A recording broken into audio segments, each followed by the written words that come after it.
E quais repúblicas existiam junto naquele período, né, junto com a República de Veneza? Será que a República de Veneza era a única que existia? Nós vamos ver isso nesse vídeo aqui. Antes, claro, curte o vídeo, se inscreve no canal, não esquece de ativar o sininho das notificações para você ser informado do conteúdo que vai ao ar aqui. Aliás, todos os dias, sempre a partir das 6h30 da tarde, sempre tem conteúdo novo. Eu sou Fernando Menegatti, esse aqui é o canal Lengua Mare. Vamos lá, essa aqui também é uma sugestão de um inscrito aqui no canal. As repúblicas, quais eram as repúblicas que existiam na Península Itálica naquele momento, naquele período, né? Se era só a República de Veneza ou existiam outras. Então, durante o período aí da República de Veneza, que teve uma existência bem significativa, como a gente sabe, de 1100 anos, várias outras repúblicas e estados independentes coexistiram na região. Então, algumas dessas repúblicas incluem, eu já destaquei aqui para vocês, uma das mais importantes delas e inimigos, digamos, rivais ferrenhos dos vênetos, era a República de Gênova. Para quem já leu alguma coisa ali de história vêneta, sabe que os vênetos e os genoveses não se davam nada bem, né? Eles estavam sempre ali naquela corrida comercial, na disputa, e eles sempre tentavam se boicotar na medida em que um, né, tentava ali descobrir uma coisa nova, o outro uma rota melhor e assim por diante. Então, localizada a República de Gênova, né, localizada na costa noroeste da Itália, a República de Gênova era um importante centro comercial e marítimo também, rivalizando, como eu falei com vocês, frequentemente com a República de Veneza pelo controle das rotas comerciais do Mediterrâneo. Então, assim, pessoal, esse daqui é um pouco daquela coisa que hoje as pessoas não têm noção. Inclusive, eu estava falando com um amigo, né, sobre essa questão da cidadania italiana, né, do reconhecimento da cidadania italiana, que é um amigo que ele trabalha com reconhecimento de cidadania italiana. Ele estava reclamando comigo, porque as pessoas, né, a maior parte do público, assim, praticamente 95% do público que vai reconhecer cidadania italiana, eles não se importam muito, eles não sabem histórias, não sabem nada sobre a Itália, só, enfim, ou às vezes gostam de falar que é italiano, mas não sabem nada, e eles não sabem a profundidade, a camada histórica que existe ali. E foi basicamente isso que eu comentei, né? É muito importante saber disso, porque não é assim, nós somos italianos e ponto. É italiano por uma questão de geografia, porque está na Península Itálica, porém existem diversas etnias ali dentro, como a gente sabe. Os genoveses também são diferentes dos vênetos, e inclusive são, assim, historicamente inimigos, né, dos vênetos. Não que isso vai influenciar muito hoje em dia, mas historicamente sim. Portanto, existem algumas coisas que às vezes um leigo vai lá, sei lá, e tenta comparar um povo com outro, ou dizer que nós somos todos italianos, e as pessoas lá meio que se ofendem, porque antes de serem italianos, eles têm as suas histórias locais.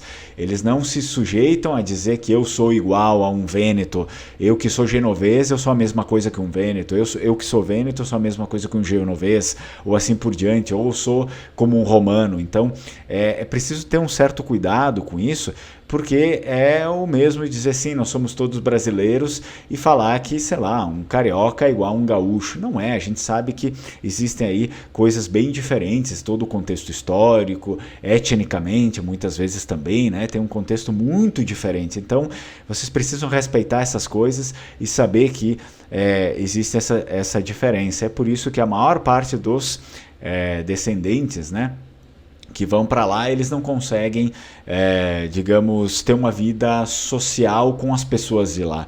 Eles meio que se refugiam em comunidades de brasileiros, porque eles não são entendidos, não são compreendidos, e também, enfim, eles não compreendem, né, o ambiente. Fica tudo muito superficial, porque eles nunca se deram o trabalho de se aprofundar realmente e entender. Não, poxa, eu sou vêneto, né? Primeiro eu sou vêneto, aí depois tem as outras coisas ali, mas eu sou vêneto, ou sei lá, eu sou genovês, porque é assim que eles pensam, né? Não adianta vocês irem lá com esse discurso aqui, ai, viva a Itália, esse discurso todo meio blá blá blá, que as pessoas lá não são assim, então não adianta, tá? Olha só, então é isso que eu falei, eles brigavam e muito por conta das rotas comerciais, tá? A República de Gênova contra a República de Veneza, eram inimigos mortais. Então a República de Florença também existia. Localizada na região central da Itália, a República de Florença era um importante centro financeiro e cultural durante o Renascimento, com uma rica tradição de comércio e artes. Então fica aí também na lista a República de Florença. A República de Siena, também situada na região da Toscana, a República de Siena era uma cidade-estado influente, conhecida por suas atividades comerciantes e sua arquitetura medieval impressionante.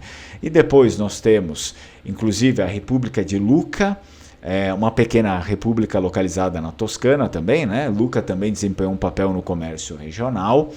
Tinha a República de Pisa, embora tenha declinado em poder durante o período da República de Veneza. Pisa foi anteriormente uma cidade-estado marítima de destaque que competia com Gênova e também com a República de Veneza pelo domínio comercial. Era também uma luta meio ferrenha ali. Nós temos outra que foi bastante importante, que é a República de Amalfi. Embora já estivesse em declínio durante o auge da República de Veneza, Amalfi foi uma das primeiras repúblicas marítimas italianas e desempenhou um papel crucial no comércio mediterrâneo durante a Idade Média. Essas aqui, né, são algumas aí das repúblicas e estados independentes que coexistiram naquele período da República de Veneza.